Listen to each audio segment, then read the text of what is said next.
Good morning, children. Today we'll be studying class 8 Civics, the Constitution.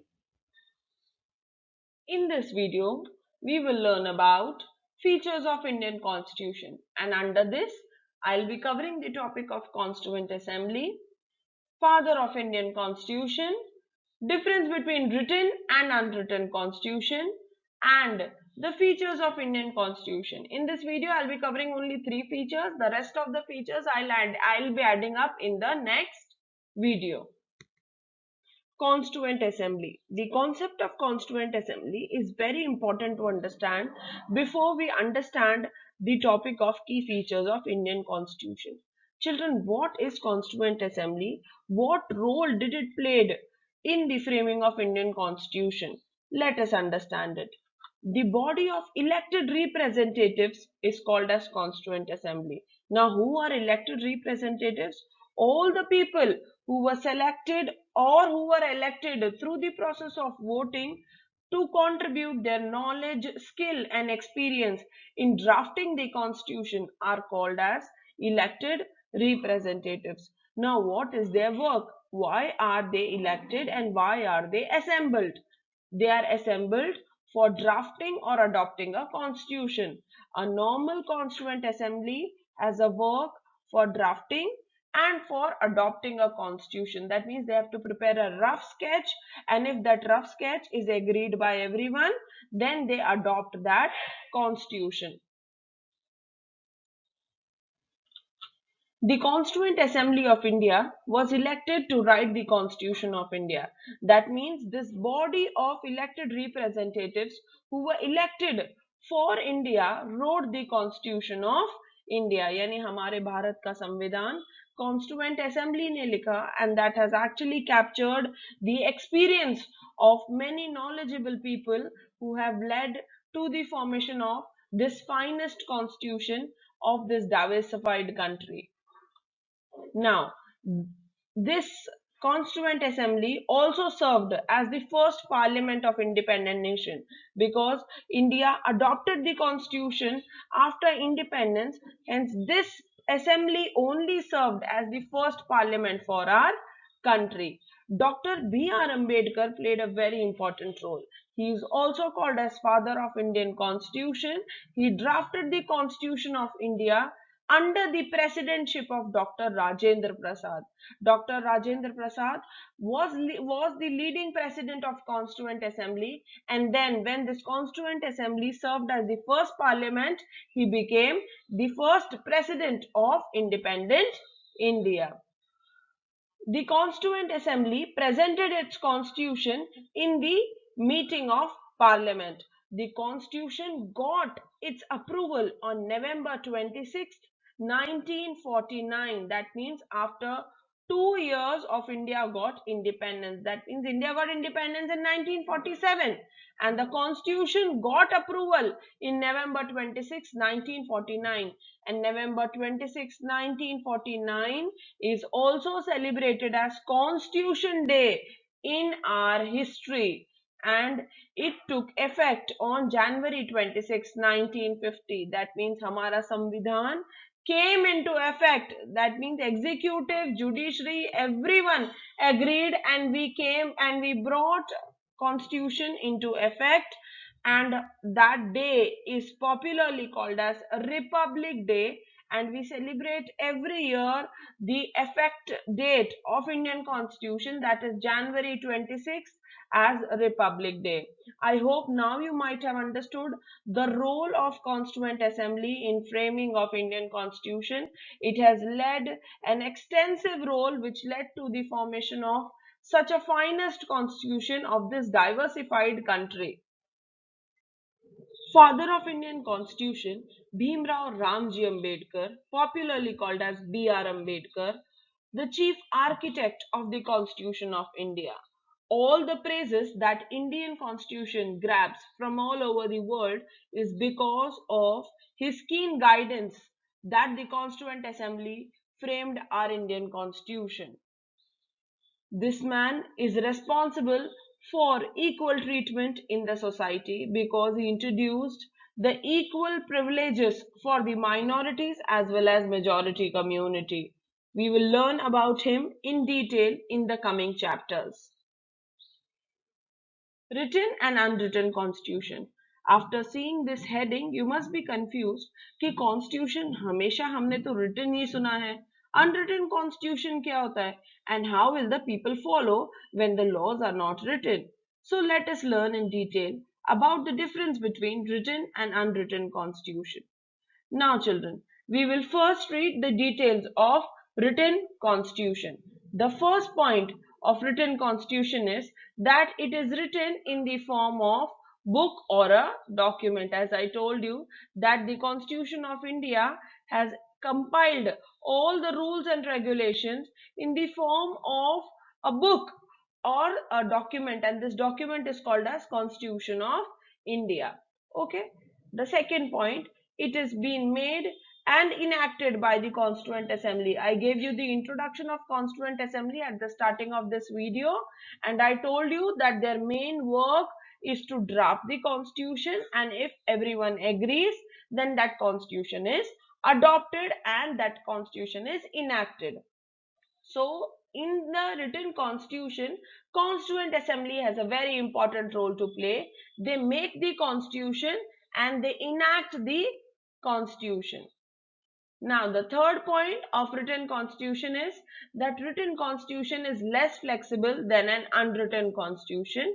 It is a rigid constitution. Why written constitution is less flexible is because as we have mentioned all the rules and regulations and we have written it very clearly, hence it is a rigid one. The rules cannot be changed and that has to be strictly followed by everyone whosoever is the citizen of the country.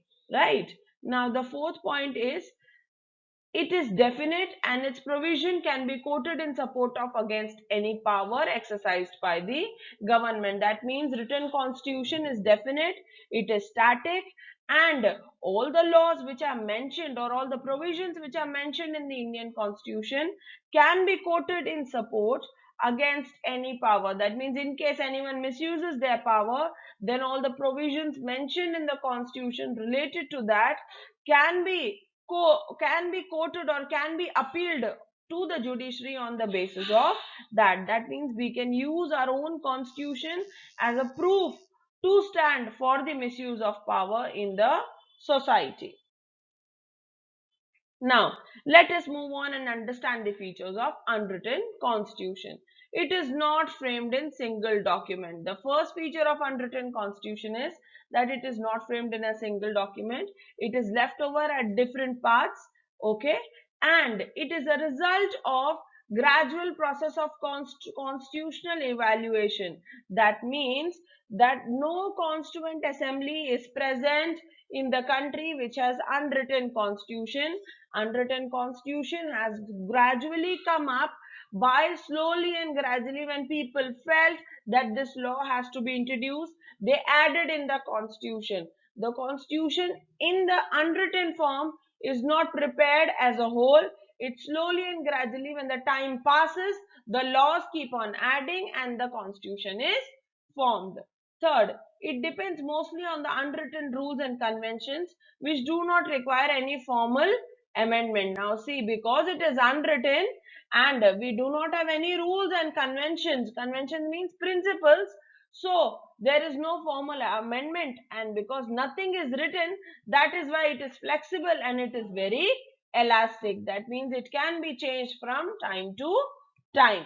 Now the fourth point, it cannot be produced in evidence in case any issues arises regarding the misuse of power. Because this document is not a compiled one, it cannot be produced in evidence.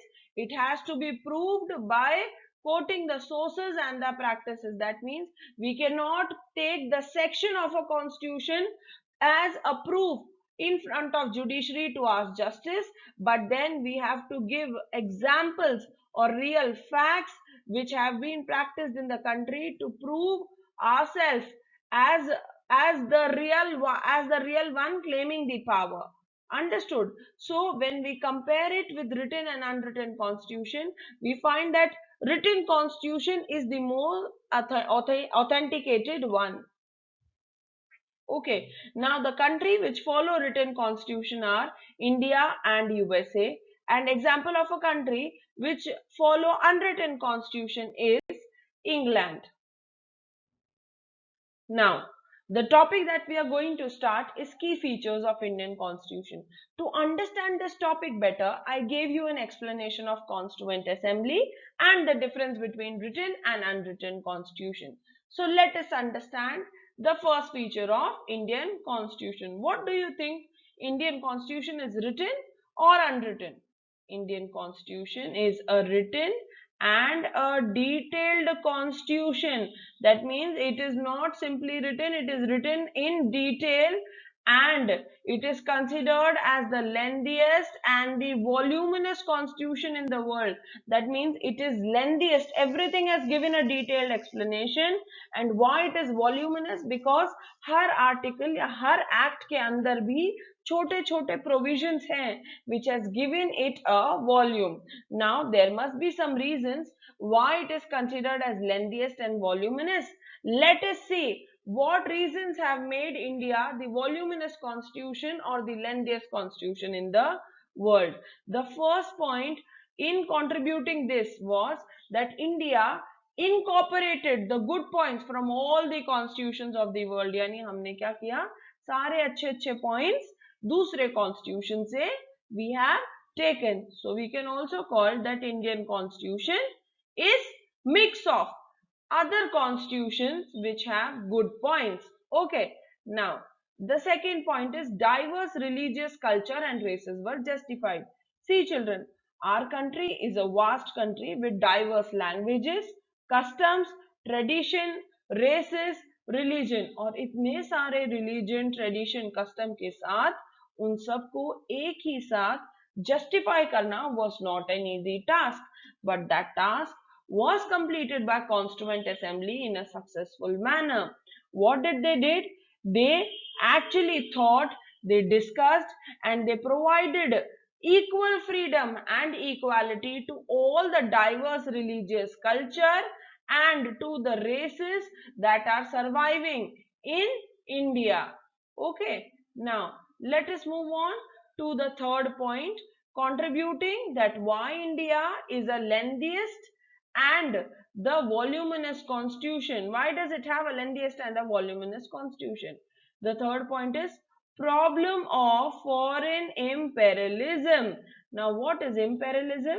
Imperialism is basically because when people are ruled by a foreign body, it is called as imperialism. Under this, the foreign body tries to take out the maximum benefit from the country. Understood? Like for example, if we talk about our country, India was under British rule, we all know, and Britishers extracted all the resources from India so that they can become financially rich, leaving India in a social, economic, religious crisis. And because India has gone through all these problems, it has actually chalked out, that means it has actually found out many solutions to such a problem, and that all these problems were mentioned in the constitution and their solutions were also mentioned. Let me give you some example of such problems. Like for example, illiteracy was one of the biggest problem, unemployment was the problem, then casteism was also very prevalent at those times, and the national unity was not there at different parts of India, and that was the biggest problem which took India so long to get free from foreign rule. And all these problems are mentioned in the Indian constitution and their solutions are also mentioned. Understood? Now the next point for lengthiest constitution is that India has given us the choice of government. That means we all know that there are various types of government. The first is republican form of government, second is parliamentary form of government, third is communist form of government. But our constitution makers, what did they do? They actually took out the best part of all the parts of government and then they formed their own part of government, giving it a natural volume to the constitution. That means what did they do? They took all the three types of government, they chalked out the best point from three types of government, and then they made and formed our government, our Indian style of government. That means they followed the policy of choose the best and leave the rest. Understood? Now the next point which made India to have a lengthiest and a voluminous constitution was everything about three organs of the government. Now we all have studied three organs of the government in my previous video. In case you have not studied, the I button is flashing on the screen. You can click on that and we can go to that video and study and then come back to this video. Now, what are the three organs of the government? I explained you in my last video also that they are legislative, executive and judiciary. In the Indian constitution, everything is written very clear. That means everything is written in the form of black and white. You can distinguish between the powers of the Indian constitution which have given the power to all the three organs of the government. Understood? Now, the last point which makes India to have a lengthiest and a voluminous constitution is amendments and improvements. See, what are amendments? Amendments are the changes which are brought from time to time to our constitution, and this changes has also added volume to our constitution. Our constitution originally had 395 articles and 8 schedules, but with the passage of time, now there are 395 articles and 12 schedules, and which has contributed to increase in the volume of Indian constitution. Okay. Now, apart from this, one more feature is also there which added volume to the Indian constitution. That was the Government of India Act 1935, and this act actually certifies that the formation of government will be taken under the process which are mentioned in the Indian constitution. With this, now we understand that Indian constitution is lengthiest and the voluminous one. Why it is lengthiest and the voluminous one? All the points are mentioned here. Now, see children, as I explained you that Indian constitution established good points from the other constitution and it incorporated in the Indian constitution, right? Now, and that is why Indian constitution is partly rigid and partly flexible. That means we have taken this inspiration from the Constitution of United States of America, and that is why we are partly rigid. United States of America has a very rigid constitution, and in their constitution passing a law is very difficult. That means rather than Lok Sabha में तो उनके parliament में तो law पास होगा ही होगा, but 3/4 of the state of the country has to approve that law. Only then that law will be in effect. Understood? So there the law making or the amendment is very complicated. But on the other hand, if we see the Constitution of England, as I told you, it is an unwritten constitution. It is too flexible. So India never adopted the extreme things of both. It adopted a medium thing, following the policy of choose the best and leave the rest. And that is why Indian constitution is partly rigid and partly flexible. What did it do? Our constitution makers chose the medium path. That means they took over the medium path of being partly rigid and partly flexible, and they followed some rules. They followed two types of rules in some of the amendments. Yani kuch laws to they can be simply done by majority of vote. Yani the laws can easily be passed when maximum people agree to it, and some laws or some amendments that has to be passed with 2/3 majority of parliament. Yani in case parliament में आप imagine करो कि if there are 300 people in the parliament, then 2/3 majority means 200 people of parliament should agree कि हाँ ये law pass होना चाहिए, then only that law will be passed. So Indian constitution is partly rigid and partly flexible, where law passing is not such an difficult task, but it is not such an easy task also. Okay. Now it combines the rigidity. Rigidity means the strictness of the American constitution and the flexibility of the British constitution, that is the UK constitution. Understood? And that is why India is called as the combination of world's finest constitutions which have been developed. India has incorporated all the good points, and that is why it is very successful as a diversified country. The third and the last feature that we are going to cover in this video is federal in structure and unitary in spirit. I will explain you about it. See, first we will discuss about the topic of federal. What do you mean by federal? Federal means when the power has been distributed in three levels of government, that is central, state and local government. We all know that India has such a constitution where power has been divided into three levels. Central government handles the power of whole country, state government has a power to control a state, and local government has a power to control a group of village or a specific village. Okay, and among these three government, central government is the most powerful one. That means whatever law central government has passed, state government and local government has to follow.